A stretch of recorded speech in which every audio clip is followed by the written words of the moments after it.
Welcome sa Burgers Hideout. Bro, bilang isang tao, may tatlong napaka-importanteng konsepto na dapat mong malaman at maintindihan. Napag-usapan ito sa John Wick 4. Halika at pakinggan natin maigi ang pag-uusap ni Winston at ni Marquis de Gramont sa tatlong konsepto na ito at kung bakit ito mahalaga sa buhay natin. Believe in rules. Mr. Manager. Oh, I do. And what have consequences? Of course. And second chances. Ah, that's where we differ. You and I. Second chances are the refuge of men who fail. Bro, sa napakinggan mo, ang tatlong ito ay ang rules, consequences, at second chances. Isa-isahin natin ito para maliwanagan ka kung ano ba talaga ang ibig sabihin nito. Unahin natin ang rules. Sinabi mismo ni Winston sa unang John Wick ang konsepto ng rules at bakit ito mahalaga. Why would I accept this from a second-rate seat? Because there are rules, and without them... We live with the animals. Exactly. Kaya nga nung tinanong siya ni Marquis de Gramont ay sumang-ayon agad siya kasi totoo na ang mga tao ay may sinusunod na rules o patakaran sa mundong ito. Bro, ang rules ay ginawa para maging guide ng tao kung ano ba ang acceptable na tama o mali dito sa mundo at eventually ito ay nagiging reference para maging batas. Ang batas naman ay ginagawa para maprotektahan tayo sa mga taong mapang-api, marahas, mandurugas o kaya naman mapanlamang sa kapwa. Kaya napakahalaga ng konsepto ng rules o patakaran kasi kung wala nito ay sigurado magkakagulo ang mga tao o kaya mapupunta sa anarchy o kung saan ang mga tao ay walang sinusunod na batas at nag-aasik lang ng krimen. Bro, para aware ka, ang unang batas na ginawa ng modernong tao ay estimated noong taong 2100 to 2050 BCE at tinawag itong Code of Ur-Nammu. Ang isang batas na nakasaad dito ay kung ang isang tao ay pumatay, ang taong iyon ay dapat patayin.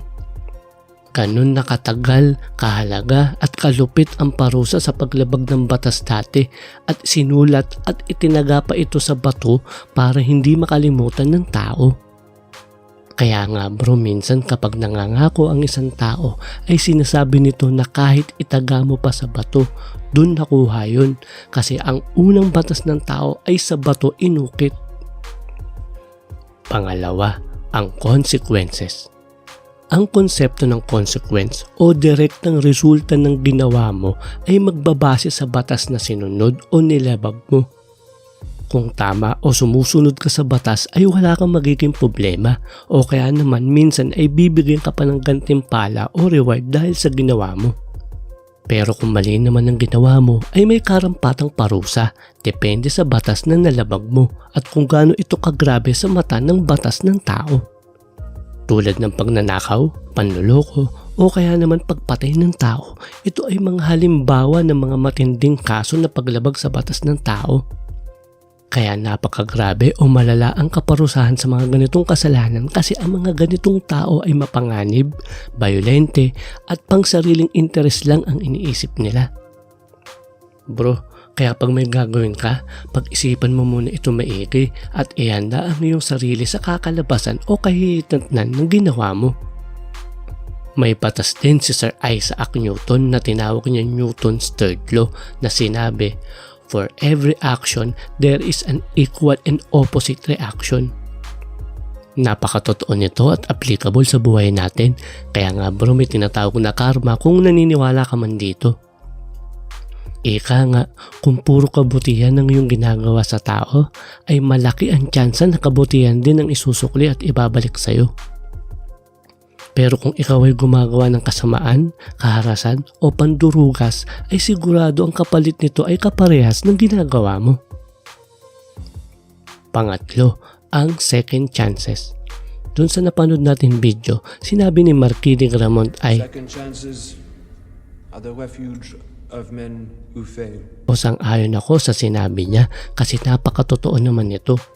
Kasi bro, kung nadadaan lahat sa sorry, pasensya o panghingi ng tawad ang kasalanan o kamalian na nagawa ng isang tao, ay bakit pa natin kailangan gumawa ng patakaran o batas dito sa mundo?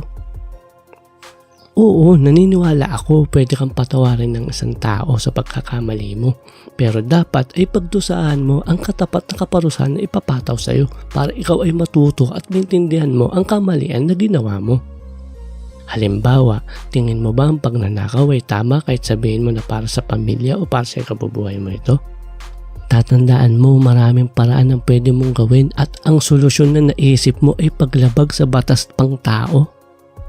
Isa pang example, kunwari sa karelasyon mo, alam mo sa sarili mo na niloloko mo siya kasi meron kang iba pero hindi ka pa nahuli at ikaw mismo ang nagdesisyon na lokohin ang kasintahan mo.